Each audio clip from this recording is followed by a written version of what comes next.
नमस्कार साथियों, उपस्थित हूँ आप लोगों के बीच में युवा मंच के यूट्यूब चैनल पर एक बार पुनः भारतीयों में भ्रष्टाचार को लेकर के। और अब मैं बात करूँगा उत्तर प्रदेश दरोगा भर्ती में जो व्यापक स्तर पर धांधली हुई। मित्रों, आप सभी को बताना चाहूँगा और आप सभी को जानकारी भी है, मैं बहुत इसकी गहराई में नहीं जाना चाहूँगा, लेकिन एक बात बताना चाहूँगा कि दरोगा भर्ती में भ्रष्टाचार इस कदर हुआ कि 160 नंबर पाने वाला बंदा, मतलब पूर्णांक में 160 का पूर्णांक 160 नंबर पा रहा है। हद तो तब हो जाती है कि जो परीक्षार्थी परीक्षा में बैठता है 133 क्वेश्चन अटेम्प्ट करता है और 160 में 133 क्वेश्चन अटेम्प्ट करने वाला बंदा 133 क्वेश्चन सही करता है, बाकी अन्य क्वेश्चनों को टच ही नहीं करता है। मतलब उसके कॉन्सेप्ट इतने मजबूत थे कि जिस क्वेश्चन को हल करता था वह क्वेश्चन गलत नहीं होता था और उन्होंने 133 सही क्वेश्चन किए, बाकी अन्य क्वेश्चनों पर हाथ ही नहीं लगाया। इसी तरीके से 158 क्वेश्चन वाला बंदा है। इसी तरीके से कई बंदे हैं जिन्होंने परीक्षा में उन्हीं क्वेश्चनों को हल किया जिन क्वेश्चन के उनको उत्तर आते थे। ऐसे में स्पष्ट रूप से कहा जा सकता है, और उसका सबसे बड़ा एक कारण था कि आखिर ऐसा क्यों हुआ। जो ये दावा कर रहे हैं लगातार कि पारदर्शी तरीके से भर्ती प्रक्रिया हुई है, मैं उनसे सवाल करना चाहता हूं कि पारदर्शी ऐसी कि 158 में 133 में 160 में एक भी ऐसा क्वेश्चन नहीं था जो गलत लगा दिया हो, या फिर जो छोड़ दिए हैं प्रश्न समझिए 158 में 133 में उन्होंने जिन क्वेश्चनों को छोड़ा है, क्या उन क्वेश्चनों को टिक नहीं लगाता? अगर क्यों नहीं लगाया? अगर परीक्षा में माइनस मार्किंग होती और वह मार्क उसमें न लगाता या उसको टिक न करता ऑनलाइन माध्यम से, तब तो मैं मान सकता था। जब परीक्षा में माइनस मार्किंग दूर दूर तक नहीं थी, तो ऐसे में कोई भी प्रतियोगी अगर 160 क्वेश्चन है तो गलत ही सही, लेकिन वह 160 क्वेश्चन हल करने का पूरा प्रयास करता है और उसकी जो OMR होती है ऑनलाइन OMR थी, इसमें उसको काला कर देता। इन्होंने ऐसा किया कि उसको टच ही नहीं किया। यह सबसे बड़ा सवाल है और आप सभी को मैं बताना चाहूँगा हुआ क्यों। दरोगा भर्ती बोर्ड के द्वारा जब कराई जा रही थी, उस दौर में आपको बता दें कि SSC GD की परीक्षा थी और SSC GD ने उन तमाम परीक्षा संस्थानों को हायर कर लिया था जो सुचिता तरीके से या पारदर्शी तरीके से अभी तक उत्तर प्रदेश में परीक्षा कराती आई है। मित्रों, एक बात और बता दें आपको, जिनको परीक्षा कराने में इतनी जल्दबाजी थी, इनको परीक्षा को इतनी जल्दबाजी में समाप्त करना था ताकि सरकार को ये लगे कि हम बहुत जल्दी परीक्षा करा रहे हैं, जबकि सरकार को चाहिए था और इन लोगों ने, बोर्ड ने, दरोगा भर्ती बोर्ड ने ऐसे संस्थान का चुनाव किया जिसे मध्य प्रदेश और उत्तराखंड शायद है, मुझे बहुत, मध्य प्रदेश और उत्तराखंड में जिस कंपनी को बैन कर दिया गया है, जिस कंपनी के ऊपर पेनाल्टी लगा दी गई है करप्शन करने की वजह से, अब आप समझिए कि इसको 2 करोड़ का जो है पेनाल्टी लगा दिया जाए कि आपने परीक्षा सही से नहीं कराया।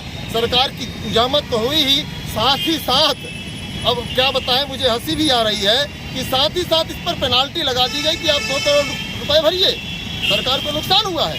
ऐसी कंपनी को NSEIT को परीक्षा देने का जो है जिम्मा दे दिया गया। अब आप समझिए, और इन्होंने क्या काम किया, NSEIT ने क्या काम किया कि जैसे कुकुर मुत्ते की तरह सेंटर खुलते हैं, उस तरीके से सेंटर खोल करके परीक्षा शुरू करा दिया। अब मुझे तो ये लगता है कि सेंटर वाले पहले से ही इन लोगों से संपर्क करके जो अभ्यर्थी थे इनसे जुड़े थे। और एक मामला सामने भी आया है, आपको बता दें, बनारस में एक परीक्षा GD की थी, उसमें आप समझिए दीवार तोड़ करके दूसरे कमरे में जो है पेपर सॉल्व हो रहा था और जिसका वीडियो वायरल भी हुआ, उसको भी आपको बताएं कि सेंटर बना दिया गया। जिस संस्था में GD की परीक्षा हुई उसका वीडियो वायरल हुआ, उस परीक्षा केंद्र को भी इन्होंने दरोगा भर्ती परीक्षा का केंद्र बना दिया। अब समझिए और बता दें आपको कि भर्ती किस तरीके से आई थी। आपको पता होगा कि प्रयागराज में 24 फरवरी को युवा मंच के द्वारा एक बड़ा आंदोलन किया गया था पत्थर गिरजा करके। उसी दिन रात शाम 8:30 बजे यह विज्ञापन दरोगा भर्ती का जारी हुआ, जिसमें युवा मंच के कई पदाधिकारी जेल भी गए थे। और बता दें आपको, यह भर्ती प्रक्रिया शुरू क्यों हुई? 2016 में अखिलेश यादव के द्वारा एक भर्ती आई थी, जिसे न्यायालय के दबाव में इनको पूरा करना पड़ा। और जब इन्होंने पूरा किया तो 4 साल तक इन्होंने कोई भर्ती नहीं दी, जबकि इन्होंने कोर्ट में हल्फनामा दाखिल करके कहा था कि हर वर्ष हम 3000 यसाई दरोगा की भर्ती करेंगे। 4 साल 5 साल बीत गए और उन्होंने भर्ती दी भी। आपको बता दें कि पूरा जो है उसमें घोटाला ही घोटाला हो गया। ऐसे तो में लगातार मेहनत करने वाले हमारे युवा साथी हैं, ऐसे साथी नहीं जिन्होंने 10, 20, 50 अंक किया है। ऐसे साथियों के ऊपर संकट बढ़ा रहा है जिन्होंने मेहनत की, रात दिन घोड़े की तरह दौड़ा, न दिन समझा न रात समझा। ऐसे साथियों के ऊपर अपने भविष्य को लेकर एक बड़ी बड़ी चिंताएं हैं कि क्या हमारा चयन हो सकता है। और आपको बता दें कि अगर सरकार इसकी जांच नहीं कराती है, अगर सरकार इसकी पुनः परीक्षा नहीं कराती है, तो निश्चित तौर पर तमाम पढ़े लिखे हमारे नौजवान साथी एक अवसर से जो है काफ़ी दूर हो जाएंगे। धीरे धीरे उनकी अवस्थाएं भी बढ़ रही हैं। तमाम ऐसे हमारे युवा साथी हैं जिनको अंतिम अवसर था, अगर ये भर्ती नहीं आती तो दरोगा भर्ती के लिए ओवर एज हो जाती। उनके साथ विश्वासघात हुआ।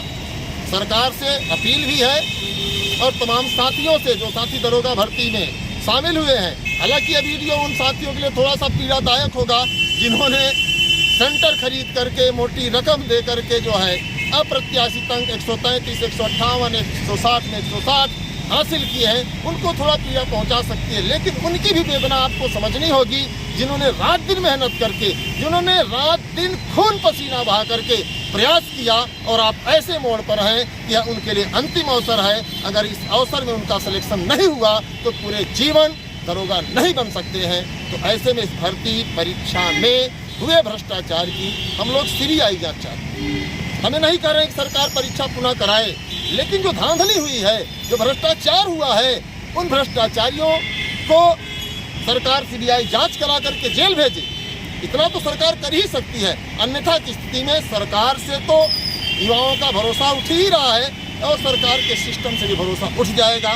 तो मैं चाहूँगा इसी को लेकर के प्रयागराज के पत्थर गिरजाघर जो आपके सुभाष चौराहे सिविल लाइन के पास है, 2 तारीख को हम लोग वहाँ एकत्रित होंगे और सरकार के सामने प्रस्ताव रखेंगे कि साहब भर्तियों में भ्रष्टाचार हो रहा है, इसको रोका जाए और दरोगा भर्ती की सीबीआई जांच कराई जाए। अन्यथा की स्थिति में सारे सिस्टम से भरोसा उठ जाएगा और हमारे युवा दर दर की ठोकरें खाते रहेंगे। तो जितने भी साथी हैं, प्रदेश के सभी नौजवानों से मैं अपील करता हूँ, अनुरोध करता हूँ कि आप सब हर हाल में 2 तारीख दिन रविवार तो पत्थर गिरजाघर पर 11 बजे हर हाल में पहुँचे। वहाँ पर हम लोग बैठक करेंगे, आंदोलन करेंगे, जो भी आप लोग कहेंगे उस लड़ाई को लड़ी जाएगी, क्योंकि सब कुछ बर्दाश्त है लेकिन भ्रष्टाचार बर्दाश्त नहीं है। और इसके लिए युवा मंच टीम लड़ेगी और हर स्तर तक लड़ेगी। इसी के साथ सभी साथियों को इंकलाब जिंदाबाद।